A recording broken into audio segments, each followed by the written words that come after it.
Ladies and gentlemen, boys and girls, and everyone who's just here to scroll memes, welcome to the Almost Serious Show, Zillennials. Today we've got it all. Science so wild it makes your school lab look crazy. Armies with secret crisis. Trump trying to run his cabinet like a drill sergeant.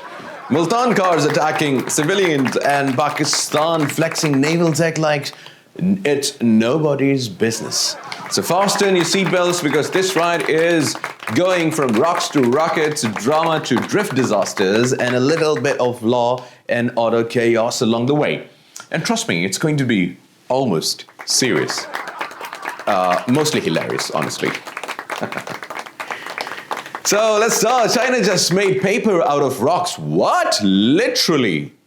Wow. So China just pulled off something that sounds like a school science project gone right. Paper made out of stones. What? Yes. Wow. Apparently they've figured out how to turn desert sand and limestone into a smooth, durable, waterproof, tear-resistant paper. So you're telling me now we don't have to cut those trees? What? So, wow. But rocks? Start running. Here's how it works. So scientists grind up minerals like calcium carbonate, mix them with a non-toxic resin, and boom, you get stone paper. No trees, no waterways, no bleaching, and it still feels like regular paper. Wow, the only difference, if you drop it in water, it doesn't cry and dissolve your exam notes. China is already testing this notebook process, even packaging, turning literal dust into sustainability. And honestly, it's kind of poetic. The same country everyone blames for pollution just made eco-friendly paper out of rocks. Meanwhile, the rest of us are still figuring about whether to print on single-sided or double-sided. So yeah, trees are safe, the planet's happy, and the next time someone tells you to put it on paper, you can ask, you mean wood paper or rock paper? Wow. How do you like your coffee or how do you like your steak? Well done or medium rare? Or medium rare, so it's like, I like my rock paper, please. Voila, so another one behind the tank. Now, Israel's silent crisis, guys. Here's a story you don't hear in the headlines with flashy explosions and war games. A 34-year-old Israeli tank operator, Dmitry Sapiro, was found dead near the paratroopers monument. Official reports say it was a suicide. His family says he came back from Gaza broken, and it's not just him. Between January 24 and July 25, 279 Israeli soldiers have attempted suicide. Just to put that in perspective, in 2023, 17 soldiers took their lives. In 2024, 20. And in the first half of 25 alone, 16 took their lives. So while Israel shows off tanks, drones, and Iron Dome missiles, there's a human cost that no army PR campaign can hide. Wars aren't just fought on borders, they're also fought in the minds of the people sent to fight them. Maybe next time someone should, check what's happening inside the helmets and not just outside. And of course, a major question is why are they committing suicide? And that is because of massacring innocent civilians. Of course, if an Israeli soldier is forced to shoot a 6-month-old baby in the heart, of course, he is going to kill himself when he returns back home. And this is exactly what most of the Israeli soldiers are doing.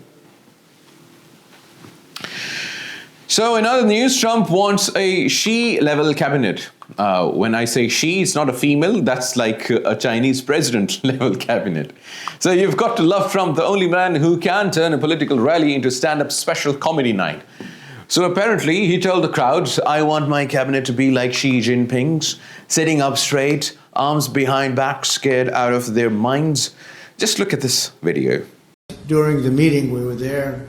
A couple of you were there, and some of you saw it. So he's here, and he's got about 6 people on each side, and every one of those people is standing like this. they were at attention. And I made a comment to one of them, and I got no response. I said, "Are you going to answer me?" I got no response. And President Xi didn't let him have any. So if there's any question, I said, I want my cabinet to behave like that. I'm demanding that I want them sitting up like that, Tim, just nice and straight. I never saw posture like that. I've never seen men so scared in their lives. Voila, so he's describing Xi's officials standing like statues, faces frozen, probably thinking, blink, and it's a life sentence for you. And Trump's like, yes, that's my vibe. I want in my meetings. Then he turns to JD Vance and goes, JD doesn't behave like that. He butts into conversations. Bro really said he wants obedience, not opinions. So basically, Trump wants a cabinet meeting that looks less like a democracy and more like a North Korean military parade. And this usually happens, this slight thing, because we're living in Pakistan. But honestly, if Trump gets what he wants, the next press conference might just start with the national anthem and end with synchronized clapping. Not the clapping that you're thinking of, dirty boy.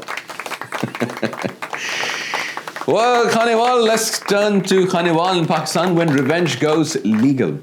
So in Khanewal's Kabirwala Tehsil, a woman just discovered a very bad career move. She's been arrested for filing a fake rape case to blackmail a man. Yes! Apparently, some people think the law is a magic wand for personal grudges. Spoiler alert, it's not police confirmed. It's not. The police confirmed the arrest, which means the blackmail plan just turned into a lesson 101. Don't mess with the legal system unless you want a starring role in your own jail story.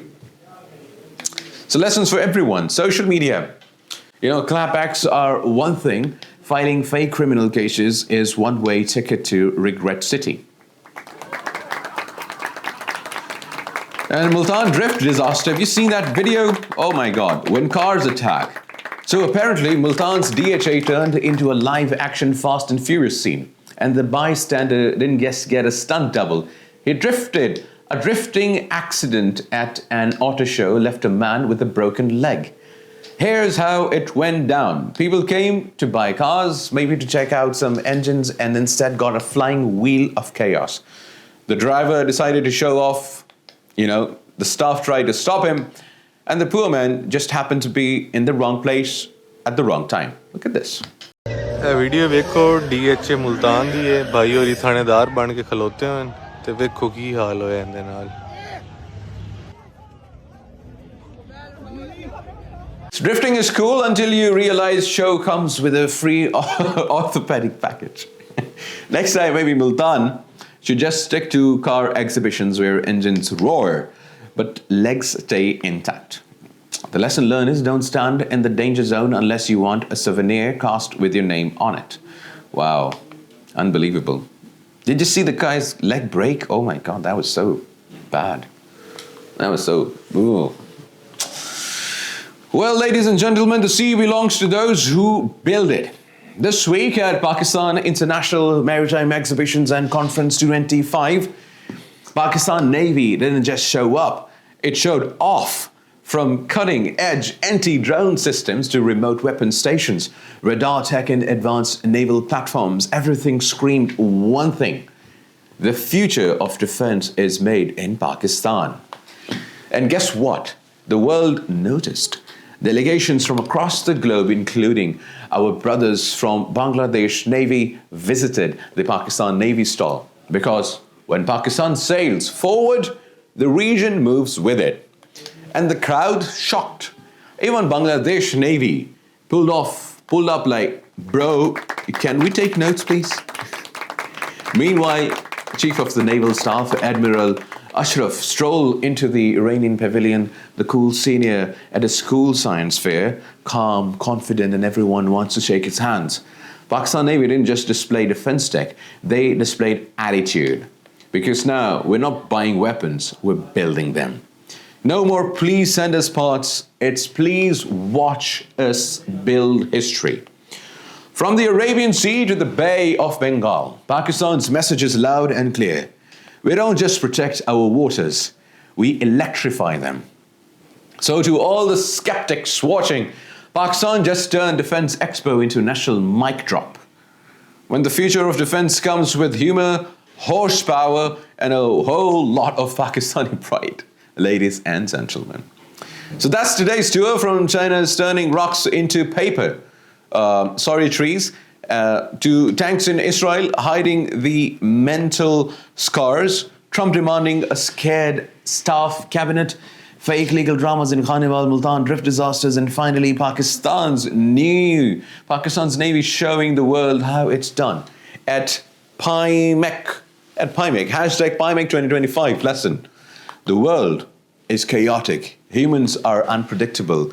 But Pakistan, sometimes we just flex, innovate, and laugh at the madness around us.